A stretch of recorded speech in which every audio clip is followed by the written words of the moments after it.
വെറുതെ വീഡിയോ ഇട്ട് തുടങ്ങിയപ്പോൾ അതിൽ നിന്ന് കിട്ടിയ ഒരു പോപ്പുലാരിറ്റി അല്ലെങ്കിൽ എന്താണ് നമ്മൾ മിമിക്രിയൊക്കെ ഒരുപാട് കാലം കളിച്ചിരുന്നുവെങ്കിലും അതിനേക്കാളും നമുക്കൊരു പെട്ടെന്ന് പിന്നെ ഞാൻ ഒരു ടീച്ചർ കൂടി ആയതുകൊണ്ടേ നമുക്കതിൻ്റെ ഒരു മെൻ്റലിസം എന്ന് പറയുന്ന ഒരു ഏരിയയിൽ കൈവച്ചപ്പോൾ നമുക്ക് അതിൻ്റേതായിട്ടുള്ള ഒരുപാട് ബെനിഫിറ്റ് ഉണ്ടായി. പിന്നെ മോട്ടിവേഷൻ ക്ലാസ്സുകൾ, അപ്പോൾ അതൊക്കെ നമുക്ക് ചെയ്യാൻ പറ്റുന്നുണ്ട്. അപ്പോൾ അങ്ങനെ ഇപ്പോൾ മൊത്തത്തിൽ ജീവിതത്തിൽ ബിസി ആയിട്ട് പോകും. അത്യാവശ്യം നല്ല തിരക്കുണ്ട്, അതിലൂടെ വരുമാനമുണ്ട്. കുഴപ്പമില്ല. ഇതൊക്കെ അതുകൂടെ പറയണമല്ലോ. അത് നമുക്കങ്ങനെ പബ്ലിക്കായിട്ട് ഒരുപാട് പറയാൻ പറ്റില്ല. ഇടി വരാൻ വേണ്ടിയുള്ള വരുമാനം ഇല്ല എന്നുള്ള വരും അല്ല, അതിനുള്ള വരുമാനം ഒന്നും ആയില്ല എന്നുള്ളവരും.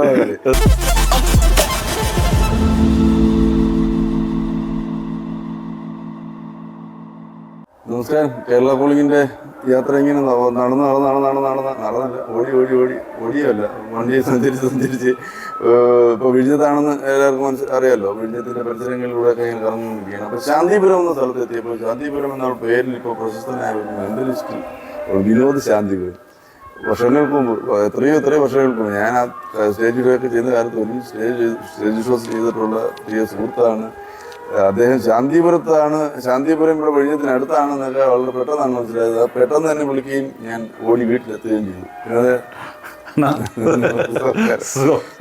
ഇപ്പൊ ഭയങ്കര മെന്റലിസം പരിപാടികളൊക്കെ ആയിട്ടാണ് നടക്കുന്നത്. ഇടയ്ക്ക് ഗവൺമെന്റ് ജോലിയുണ്ട്. ടീച്ചറാണ്. ഏത് ഭാഷ? സ്കൂൾ ടീച്ചറാണ്. UP. ഭാഷ എന്താ സബ്ജക്ട്? സോഷ്യൽ സയൻസ് ആണ്. UP-ലാകുമ്പോൾ നമ്മൾ എല്ലാ വിഷയവും പഠിപ്പിക്കണം. അങ്ങനെയുണ്ട്. സോഷ്യൽ സയൻസ് ആണെന്നേ ഉള്ളൂ. അതെ, എല്ലാ വിഷയവും പഠിപ്പിക്കണം. കാരണം UP അല്ലേ. ശരി. മാസം കുഴപ്പമില്ലാത്ത കാര്യങ്ങളൊക്കെ നടക്കും. അല്ലെങ്കിൽ തന്നെ കുഴപ്പമില്ല. അതെ. അപ്പൊ മെന്റലിസത്തിലേക്ക് തിരിഞ്ഞെടുത്ത ആളായിരുന്നു. ഒരു കോവിഡിന് മുമ്പാണ് ഇതിൻ്റെ ഒരു ബേസ് ആരംഭിക്കുന്നത്. പിന്നെ കോവിഡ് എനിക്ക് ഒരുപാട് പേർക്ക് ഒരുപാട് വിഷമങ്ങളൊക്കെ ആയിരുന്നു. ടോട്ടലി വിഷമമാണെങ്കിൽ പോലും നമുക്കൊരു ഈ ഒരുപാട് പ്രാക്ടീസ് ചെയ്യാനും സമയം ഒരുപാട് കിട്ടിയത് ഈ കോവിഡ് സമയത്താണ്. കോവിഡ് സമയം ഫുള്ളായിട്ട് നമുക്കിത് വിനിയോഗിക്കാൻ കഴിഞ്ഞു. കോവിഡ് ഉണ്ടാക്കിയ ദോഷങ്ങളൊന്നാണ് ഈ യൂട്യൂബ് ചാനലുകൾ. നമ്മൾ ഈ ചെയ്യുന്നതും കോവിഡിന്റെ സമയത്ത് ഓരോരുത്തരുടെ തലയിലുണ്ടായ കാര്യങ്ങൾ. അതെ. പക്ഷെ അതിപ്പോൾ ഒരുപാട് പേരുടെ ഒരു വരുമാന മാർഗമെന്ന് മാത്രമല്ല, നമ്മളൊരു സിനിമയിലോ ഒരു ടെലിവിഷനിലോ ഒന്നും കിട്ടുന്നതിനേക്കാൾ പോപ്പുലാരിറ്റിയുള്ള ഒരുപാട് ആൾക്കാരെ നമുക്ക് അല്ലേ സോഷ്യൽ മീഡിയ ഒരു ഭയങ്കര അതൊരു പ്രത്യേക ഏരിയയാണ്. അതെ. ആ ഏരിയയിൽ അവർ രാജാക്കന്മാരാണ്. തീർച്ചയായിട്ടും പലർക്കും അറിയത്തില്ലാത്തവർ പോലും ഭയങ്കര സ്റ്റാർസ് ആണ്. സിനിമാ താരങ്ങളെക്കാൾ ആളുകൾക്ക് ഒരുപാട് അറിയാവുന്ന ഒരുപാട് യൂട്യൂബേഴ്സ് ഒക്കെ ഉണ്ട്. എൻ്റെ വീട്ടിലൊക്കെ ആണെങ്കിൽ എൻ്റെ മോനെ സംബന്ധിച്ചൊക്കെ സിനിമാ താരങ്ങളെ സീരിയൽ ആർട്ടിസ്റ്റുകളൊന്നും അറിഞ്ഞൂടാ. പക്ഷേ യൂട്യൂബിലുള്ള ഏറ്റവും ഇഷ്ടപ്പെട്ട ആൾക്കാരുടെ പേരുകളും അവരാരൊക്കെയാണ് അവരെന്ത് ചെയ്യുന്നത് കൃത്യമായിട്ട് അറിയാം. ഈ കോവിഡ് ഒരുപാട് തിരിച്ചറിവുകൾ ആളുകളുണ്ടാക്കി. തീർച്ചയായിട്ടും പല കാര്യങ്ങൾ പുതിയ ഞാൻ എൻ്റെ അടുത്ത് ചോദിക്കുമ്പോൾ ഞാൻ പറയുന്നത് എന്റെ വീട്ടിൽ പരിസരത്ത് എത്ര റേഷൻ കട ഉണ്ടെന്ന് ഞാൻ മനസ്സിലാക്കിയത് കോവിഡ് സമയത്താണ്. അതിന് മുമ്പ് റേഷൻ കട ശ്രദ്ധിക്കാറില്ലായിരുന്നു. നമുക്ക് അതിന്റെ ആവശ്യമില്ല. നമ്മള് സീരിയലുകൾ തന്റെ ഓട്ടമായിരുന്നു. അതെ. അപ്പൊ ഇത് കഴിഞ്ഞപ്പോഴാണ് ഈ മറ്റേ കിറ്റ് മറ്റേ കാര്യങ്ങളൊക്കെ വന്നപ്പോഴത്തേക്ക് റേഷൻ കട ഇവിടെ ഉണ്ടായിരുന്നു, അവിടെ ഉണ്ടായിരുന്നു, ഇങ്ങനെ മനസ്സിലായി. അപ്പൊ കോവിഡ് സമയത്താണ് ഈ പ്രാക്ടീസ്. അതാണ് എൻ്റെ അടുത്ത് എൻ്റെ കൂട്ടുകാരന്മാർ പറയും കോവിഡ് ആകപ്പാടെ ലോട്ടറി അടിച്ച വിനുവനാണെന്ന് പറയും. കാരണം അറിയോ, കോവിഡ് സമയം എന്ന് പറഞ്ഞാൽ നമുക്ക് ഒരുപാട് ടൈം കിട്ടി. അപ്പോൾ ആ ടൈം ഒരുപാട് പ്രാക്ടീസ് ചെയ്യാനും. അപ്പോൾ ഈ കോവിഡിൻ്റെ ഒരു എൻഡ് ടൈം ആയപ്പോൾ ഞാൻ വീഡിയോ വെറുതെ ഒന്ന് പോസ്റ്റ് ചെയ്ത് നോക്കി. ഞാനതൊരു അറിയാലോ മിമിക്രിയും പരിപാടികളുമായിട്ട് നടന്നപ്പോൾ അതുകൊണ്ട് തന്നെ ടീച്ചിങ് ആയിട്ടായിരുന്നു. ഒരു പ്രൊഫഷണലിലേക്ക് മാറണമെന്ന് ആഗ്രഹിച്ചിട്ടില്ലായിരുന്നു തുടക്കത്തിൽ.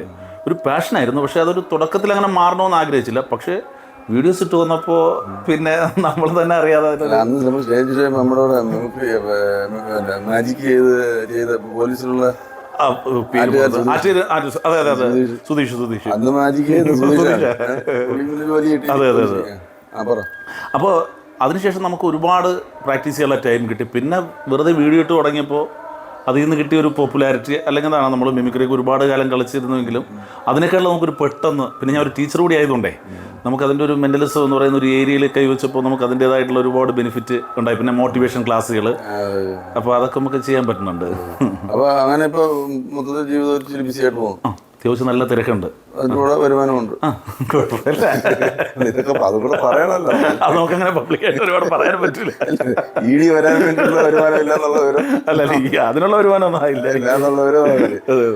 ഈ കോവിഡിന് ശേഷം ഉണ്ടായ ലൈഫിൽ ചേഞ്ചാണ് പ്രധാനം. ഭയങ്കര ഒരു ചേഞ്ചാണ്. കാരണം എന്ന് പറഞ്ഞാൽ വിദേശ രാജ്യങ്ങളിലൊന്നും എൻ്റെ ഒരു വീഡിയോ 68 മില്യൺ പോയി. ഒറ്റ വീഡിയോ 68 മില്യൺ. അത് 2 days കൊണ്ട് 20 മില്യൺ. ഏഷ്യയിൽ തന്നെ ഏകദേശം റെക്കോർഡിനടുത്തുകൂടി ആ വീഡിയോ പോയത്. ഷാഡോ ഗോസ്റ്റ് എന്ന് പറഞ്ഞത്. എനിക്ക് ആ വീഡിയോ പോയി കഴിഞ്ഞപ്പോൾ പക്ഷേ അത് കൂടുതൽ പോയത് കന്നഡ തെലുങ്ക് എന്നെ അവിടുത്തെ ചാനൽ കയറുമ്പോൾ മൊത്തം വിളി ഭാഷ അറിഞ്ഞൂടല്ലോ, കന്നഡ തെലുങ്കിൽ ഭാഷ അറിഞ്ഞൂടാ. പിന്നെ അത് വിദേശ രാജ്യങ്ങളിലുള്ള ഒട്ടുമിക്ക ഫേമസ് ആയിട്ടുള്ള മെൻ്റലിസ്റ്റുകളും മജീഷ്യന്മാരും ഒക്കെ ആ ഒറ്റ വീഡിയോയിലൂടെ നമുക്ക് ആ ഒരു മേഖലയ്ക്കകത്തൊരു ചെറുതായിട്ടൊന്ന് അറിയപ്പെടാൻ പറ്റി.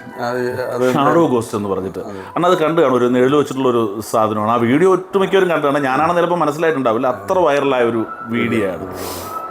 ഞാൻ പൊതുവെ ഇതിങ്ങനെ പാസ് ചെയ്ത് കാണാറുണ്ട്. ഇനി ഒന്ന് കാണുമ്പോഴാണ് ഞാൻ കണ്ടാണല്ലോ എന്ന് എനിക്ക് മനസ്സിലാവും. അതെ അതെ അതെ അതെ കണ്ടിട്ടുണ്ടാവും. ഇൻസ്റ്റാഗ്രാമിൽ അതൊരു ഭയങ്കര ഒരു റീച്ചിലെത്തി. ശരിക്കും സോഷ്യൽ മീഡിയ ആണ് നമ്മളെ ഷോ ചെയ്യുന്നുണ്ട് 1 മണിക്കൂർ.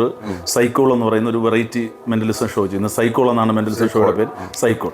അപ്പോൾ 1 മണിക്കൂർ ഒരു എൻ്റർടൈൻമെൻ്റ് ആണ്. പിന്നെ എന്താണ് ഫുൾ അവരെ എൻഗേജ് ചെയ്യിപ്പിച്ചുകൊണ്ട് ഓഡിയൻസിനെ പങ്കെടുപ്പിച്ചുകൊണ്ട് ഇതിന്റെ ഒരു പ്രധാന പരിപാടി അവർ എൻഗേജ്ഡ് ആയിരിക്കും. അതെ, നമുക്കേ ഈ ഷോയുടെ ഒരു പ്രത്യേകത എന്ന് പറയുന്നത്, മെൻ്റലിസത്തിൻ്റെ ഒരു പ്രത്യേകത എന്ന് പറയുന്നത്, ഇതിൽ നമുക്ക് ഒറ്റയ്ക്കൊന്നും ചെയ്യാനില്ല. ഇതേ ഓഡിയൻസ് കൂടി എന്തെങ്കിലും ചെയ്താലും നമുക്ക് എന്തെങ്കിലും ചെയ്യാം. കാരണം അവരെ കൂടി ഉൾപ്പെടുത്തിക്കൊണ്ട് അവരുടെ ഒരു മൈൻഡ് റീഡിങ്ങും പിന്നെ പ്രഡിക്ഷനായിട്ടും അങ്ങനെയുള്ള അത്തരം കാര്യങ്ങളൊക്കെയാണ് ചെയ്തത്. അപ്പൊ അതാണ് ഈ മെന്റലിസം ഇത്ര പോപ്പുലർ ആവാൻ കാര്യം. അതെ, വെറുതെ ഇരുന്ന് നിങ്ങൾ കാണിയിട്ട് ഞാൻ പറഞ്ഞിരിക്കുന്നവരല്ല. അതെ അതെ അതെ അതെ. പിന്നെ വേറൊരു കാര്യമാണ്, ഇത് ഉത്സവപ്പറമ്പുകളിൽ വലിയ ബുദ്ധിമുട്ടാണ് കേട്ടോ. അവിടെ വേറൊരു മോഡാണ് ഇത്. കോർപ്പറേറ്റ് ഈവൻറ്റുകൾ, കോളേജുകൾ, സ്കൂളുകൾ, അത്തരം കാര്യങ്ങളിൽ ഭയങ്കരമായിട്ട് വർക്കൗട്ട് ആവും. ഭയങ്കര രസമാണ്. അപ്പോൾ നമുക്ക് അതൊരു പിന്നെ ഇത് ഒരു മെന്റലിസം ഈ പറഞ്ഞാലും 1 hour ഷോ എന്ന് പറയുമ്പോൾ മറ്റേ സ്റ്റേജ് ഷോ നടത്തുന്ന പോലെ 10-15 പേരെ കൊണ്ടുപോകേണ്ട കാര്യം ഇല്ല. ഞാനൊരാൾ പിന്നെ നമ്മുടെ മാനേജർ ടീം മാത്രമേ ഉള്ളൂ. ഒരാളിനെ നമ്മൾ വിളിക്കുന്നു, അയാൾ സഹായിയായിട്ട് ആരെങ്കിലും അത്രയല്ലേ ഉള്ളൂ. പ്രോഗ്രാം നടത്തുന്നവർക്ക് ഒരു ആശ്വാസമാണ്. അതെ അതെ, ഒരുപാട് പേരെ സാമ്പത്തികമായി സാമ്പത്തികമായിട്ട് നോക്കുമ്പോൾ അവർക്ക് ബുദ്ധിമുട്ടാണ്. അതാണല്ലോ പക്ഷേ ഗ്രൂപ്പിനെ വിളിച്ചാൽ കാശ് കൊടുത്താൽ ഇരട്ടിയിലും ചിലപ്പോൾ നിൽക്കുന്നതല്ല. അതെ, അതാണ്. അല്ല അത് മതി. എല്ലായിടത്തും പോയി എല്ലാ ദിവസവും ചെയ്യണമെന്നില്ലല്ലോ. ഇല്ല, അത്യാവശ്യം ചെറിയ പരിപാടികളൊന്നും ചെയ്യുന്നില്ല. കാരണം സ്കൂൾ കൂടിയൊക്കെ ഉള്ളതുകൊണ്ടേ അതുമായിട്ട് ഇങ്ങനെ അഡ്ജസ്റ്റ് ചെയ്ത് പോകുന്നുണ്ട്. പിന്നെ എന്തായാലും ആ ഒരു സോഷ്യൽ മീഡിയയിൽ അതായതിനു ശേഷം അല്ല നമ്മൾ കൃത്യമായിട്ട് സോഷ്യൽ മീഡിയയിൽ അപ്ഡേറ്റഡ് ആണ്. യൂട്യൂബും മെൻ്റലിസ്റ്റ് വിനോദ് ശാന്തിപുരം എന്നൊരു പേരിൽ യൂട്യൂബും ഫേസ്ബുക്കും ഇൻസ്റ്റാഗ്രാമും അത്യാവശ്യം നല്ല സജീവമാണ്. അവിടെ അതിലൂടെ എല്ലാവരും എത്തുന്നുണ്ട്. പിന്നെ ഇപ്പോൾ ചാനലുകളിലും അമൃത TV-യിലൊക്കെ ഞാനിപ്പോൾ ചെയ്തിരുന്നു. അമൃതയിലും ഇപ്പോൾ വേറെ 1-2 ചാനലുകളിലൊന്ന് വിളിയുണ്ട്. ഉടനെ അവിടെയും പ്രത്യക്ഷപ്പെട്ടേക്കാം. അതെ. അപ്പം കുടുംബം, കുട്ടികൾ, മോൻ 8ാം ക്ലാസ്സിലാണ്. അവർ മജീഷ്യനാണ്. അഭിനവ് സ്കൂളിലൊക്കെ ചെറിയ ചെറിയ പരിപാടികളൊക്കെ ചെയ്യുന്നു. വൈഫ് ദീപ്തി ഹൗസ് വൈഫാണ്. നമ്മളിപ്പോൾ വിനോദിൻ്റെ വീട്ടിൽ തന്നെയാണ് ഇരിക്കുന്നത് എന്നുള്ള കാര്യം നമ്മൾ അപ്പോൾ ശരിക്കും ഈ പറഞ്ഞ മിമിക്രിയിലാണെന്നോ കലാരംഗത്തേക്കുള്ള ആദ്യ തുടക്കം സ്റ്റേജ് ഷോ മിമിക്രി ചെയ്തുകൊണ്ടിരുന്നത്. ഗവൺമെന്റ് സർവീസ് ജോലി വരുന്നതും ഞാൻ ആ മിമിക്രി നന്നായിട്ട് സുരാജേട്ടൻ്റെ ട്രൂപ്പിൻ്റെ ആങ്കറായിരുന്നു വർഷങ്ങളോളം. അപ്പോൾ സുരാജിൻ്റെ കൂടെയൊക്കെ കളിച്ചുകൊണ്ട് സ്റ്റേജ് ഷോ കളിച്ചുകൊണ്ടിരിക്കുന്ന അതിൻ്റെ പീക്ക് ടൈമിൽ തന്നെയാണ് ഞാൻ പഠിത്തവും ഇതിൻ്റെ കൂടെ കൊണ്ടുപോയി. ആ സമയത്ത് തന്നെ 2008 ഞാൻ ജോലിക്കും കയറി. പലർക്കും അറിഞ്ഞൂടെ അപ്പോഴും കളിച്ചോണ്ടിരിക്കുമ്പോഴേ നമ്മൾ കളിക്കുമ്പോഴേ എനിക്ക് ജോലിയുള്ള കാര്യം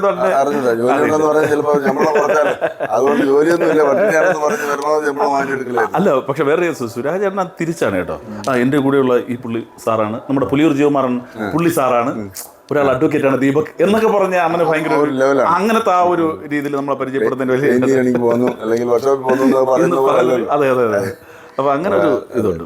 അപ്പോൾ ഇപ്പോൾ ഈ മെന്റലിസത്തിൽ ആളുകളെ വണ്ടറടിപ്പിക്കുക, സർപ്രൈസ് ചെയ്യിപ്പിക്കുക എന്നുള്ളതിനകത്തൊരു എലമെന്റ് ആണ്. തീർച്ചയായിട്ടും എന്നെ ഒന്ന് വണ്ടറടിപ്പിച്ചാൽ നമുക്ക് നോക്കാം, കാണുന്നവർക്കും ഒരു സന്തോഷം. അതെ, കാണുന്നതിന് മുമ്പ് ഒരു കാര്യം കൂടി, ഈ ഇത്തരം ചാനലുകളിൽ വരുമ്പോൾ എല്ലാവരും പറയുന്നൊരു കേസുണ്ട്, നമ്മൾ പറഞ്ഞു വെച്ചിട്ട് ചെയ്തതാണ് എന്ന്. അതിൻ്റെ കമൻറ്റുകൾ നോക്കിക്കഴിഞ്ഞാൽ അറിയാം ഇത് ഡ്രാമയാണ്, പ്രീ പ്ലാൻ ആണ്. അപ്പോൾ അതുകൊണ്ട് അണ്ണൻ തന്നെ ഒന്ന് പറയാണ്, എനിക്കൊന്നും പറയുന്നത് നമ്മൾ അങ്ങനെ ഒരു കാര്യം പറഞ്ഞിട്ടില്ല എന്നുള്ള കാര്യം. അത് തീർച്ചയായിട്ടും നമ്മൾ പറഞ്ഞാലും പറഞ്ഞില്ലെങ്കിലും വിശ്വസിച്ച നിർവാഹമുള്ളൂ. കാരണം അതങ്ങനെയാണ്.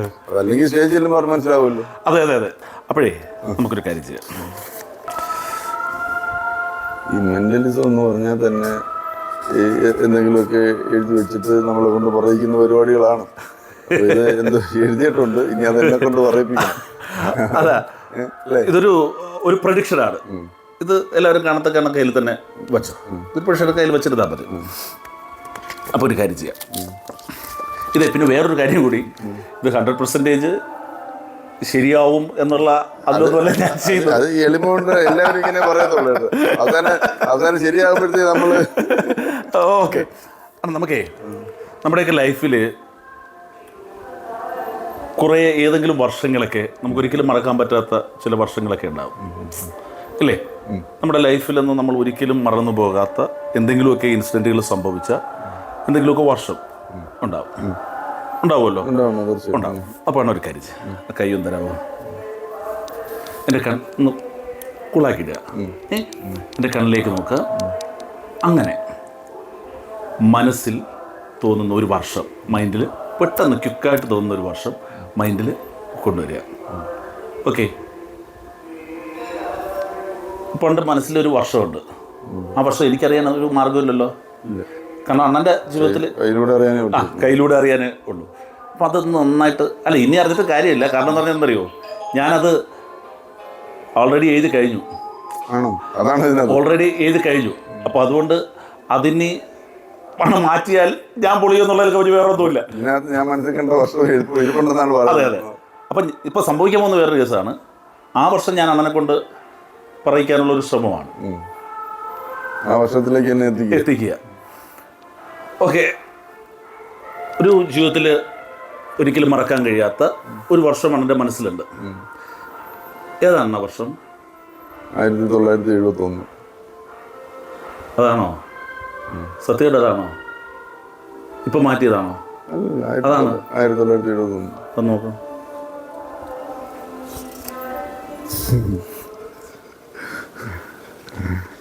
കാണാമല്ലോ അല്ലേ?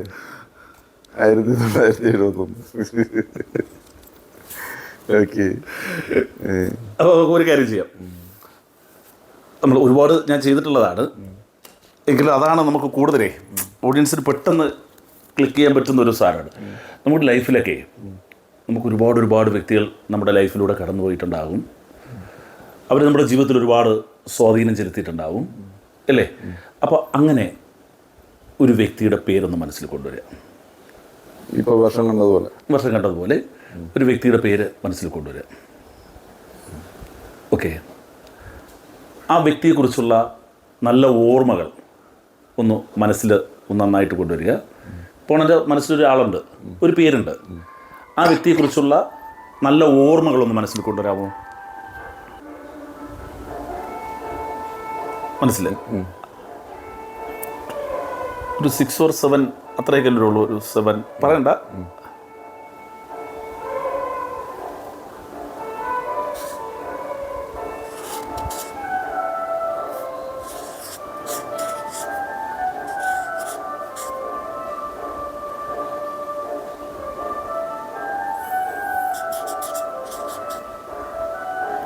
ഫീമെയിലാണോ?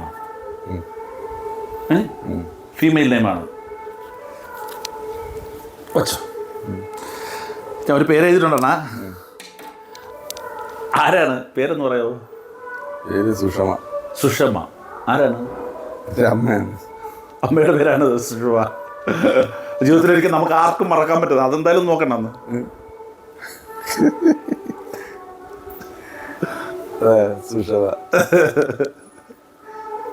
സുഷമ. ഇത് അങ്ങനെ വെറൈറ്റി പേരൊന്നും അല്ല.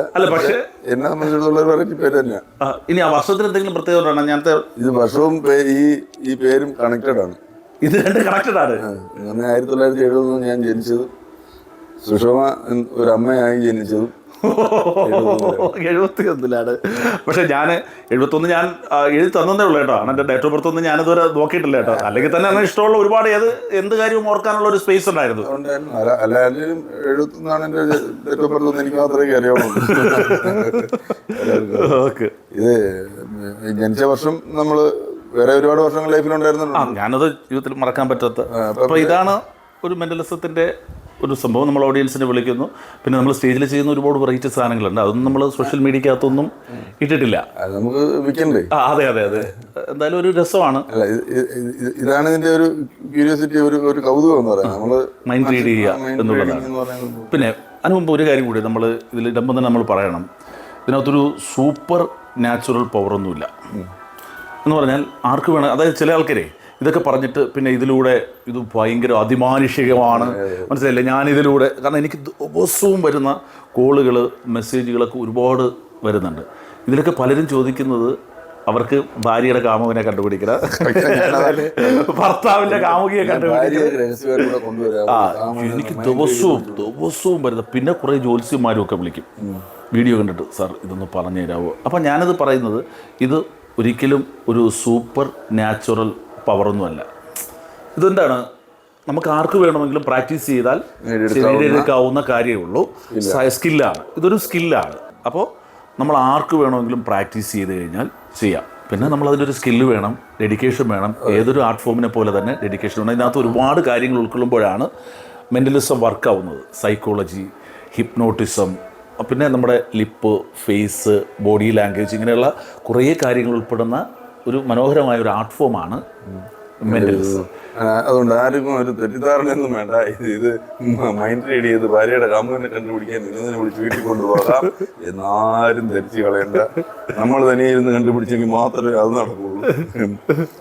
അപ്പൊ വളരെ സന്തോഷം വിനോദേ. വിനോദിനെ എല്ലാവർക്കും വിനോദ് ശാന്തിപുരം എന്ന് പറയുന്ന പേര് സോഷ്യൽ മീഡിയയിൽ ഒരു കാര്യം കൂടി ചെയ്യണം, ഒരു ഐറ്റം കൂടി ഒരു സംഭവം കൂടി നമുക്കേ. ഹൃദയസ്പന്ദനം എന്ന് പറയുന്നത് ഒരാളെ സംബന്ധിച്ച് അല്ലേ, നമ്മളെല്ലാവരും ഹൃദയം സ്പന്ദിക്കാതിരുന്നുള്ള അവസ്ഥ അറിയാമല്ലോ, സ്തംഭിച്ചു പോകും അല്ലേ.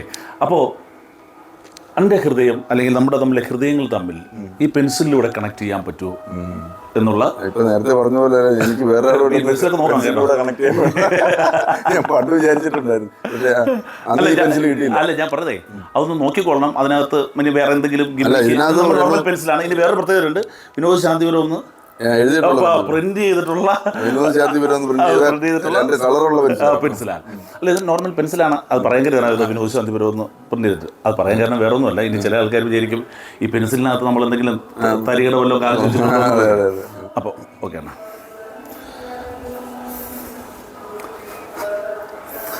എൻ്റെ ഹാർട്ട് ബീറ്റ്സ് എൻ്റെ കൈകളിലൂടെ അണ്ണന് തരാൻ പറ്റൂ എന്നുള്ളതാണ് നോക്കുന്നത്. Close your ice.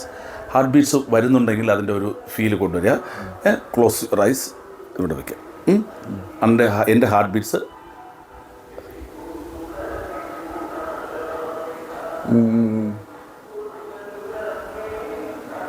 വരുന്നുണ്ടോ? ഒരു നല്ല കൂളായിട്ടിരിക്കണേ എന്നാ.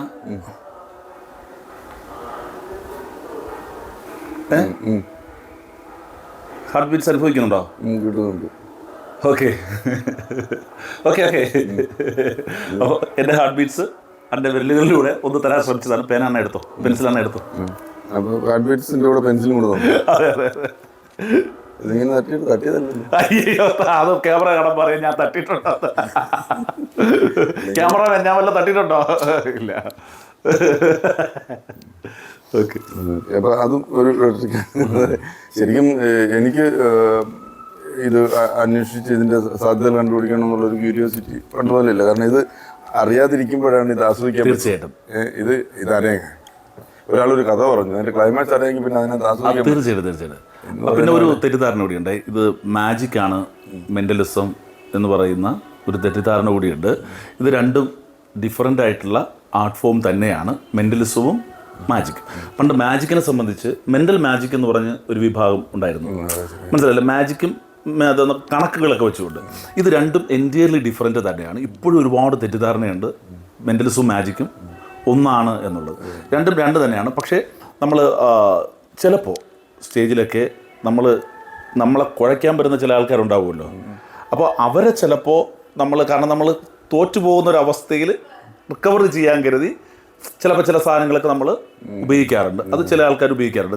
ഞാനൊക്കെ കൂടുതലും ഊഡു സ്കൂൾ എന്ന് പറയുന്ന മെൻ്റലിസം സ്കൂളിലാണ് ഞാൻ. മെൻ്റലിസ്റ്റ് അനന്തു, നമ്മളൊക്കെ ഊഡു സ്കൂളിൻ്റെ പ്രോഡക്റ്റുകളാണ്. അപ്പോൾ നമ്മളെല്ലാം ഫ്രീ ഫോം മെൻ്റലിസമാണ് കൂടുതലായിട്ട് പ്രാക്ടീസ് ചെയ്യുന്നത്. ഫ്രീ ഫോം മെൻ്റലിസം എന്ന് പറയുന്നത്, അതായത് നമുക്ക് അങ്ങനെ വേറൊരു മാജിക്കൽ എലമെൻസോ ട്രിക്സുകളോ ഇല്ലാതെ നമുക്ക് പെട്ടെന്ന് ചെയ്യാൻ കഴിയുന്ന കാര്യങ്ങളാണ്. അപ്പോൾ അതിനേക്കാളും സന്തോഷം എത്രയോ വർഷങ്ങൾക്ക് ശേഷം അങ്ങനെ എനിക്കിപ്പോഴും ഓർമ്മയുണ്ട്. രജിതറിനെയൊക്കെ കാണാൻ നമ്മൾ ഇങ്ങനെ കൊതിച്ച് നിന്നിട്ടുണ്ട്. രജിതറിനെ നമ്മളൊരു ട്രൂപ്പിലേക്ക് കൊണ്ടുവരാൻ കരുതി അണ്ണൻ്റെ പുറകെ നടന്നിട്ടുണ്ട്. ഓർമ്മയുണ്ടോ? നമ്മളൊരു ട്രൂപ്പിലേക്ക് കൊണ്ടുവരാൻ കരുതി. അങ്ങനെ അണ്ണൻ്റെ കൂടെയൊക്കെ ഒരു പ്രോഗ്രാം കളിക്കുക എന്നുള്ളത് ഒരുപാട് ആരാധനയോടെ കണ്ടിരുന്ന ഒരു വ്യക്തിയാണ്. അപ്പോൾ വീണ്ടും അണ്ണനെ കാണാൻ കഴിഞ്ഞത് കാരണം ഓരോരുത്തരും ഓരോ സമയത്ത് അവരുടെ സ്കില്ല് അനുസരിച്ച് അവർ വലുതായിക്കൊണ്ടിരിക്കുകയാണ്. അത് വിനോദിന്റെ ഒരു ഡെഡിക്കേഷൻ, ആ ഏരിയ മാറ്റി നമുക്ക് പാഷനുള്ള ഒരു സ്ഥാനത്തിലേക്ക് പോയപ്പോൾ അത് അവിടെ മാസ്റ്റർ ആകാൻ പറ്റി. അപ്പോൾ ആ സുഖങ്ങളൊക്കെ ഇപ്പൊ വിനോദം അനുഭവിക്കുന്നില്ല. ഇത് തന്നെയാണ് സന്തോഷം. അപ്പോൾ നമ്മൾ ഇനി കാണും, വിനോദിനെ സ്ഥിരമായിട്ട് നിങ്ങൾ കണ്ടുകൊണ്ടിരിക്കുകയല്ലേ, നമ്മൾ നാളെ വീട്ടിൽ കാണും, എല്ലാവരും ഒപ്പം ഉണ്ടാവണം. നല്ലതാണെങ്കിൽ മറ്റുള്ളവരെ കൂടെ ഒന്ന് അറിയിച്ചേക്കണം. ഒരു കാര്യം കൂടി, പ്രേക്ഷകർ അങ്ങനെ കാണുന്നതോടൊപ്പം തന്നെ എന്നെയും തുറന്ന് സപ്പോർട്ട് ചെയ്യണം. നിങ്ങളുടെ എല്ലാവരുടെയും പിന്തുണ ഉണ്ടാവണം കേട്ടോ. ഓക്കെ.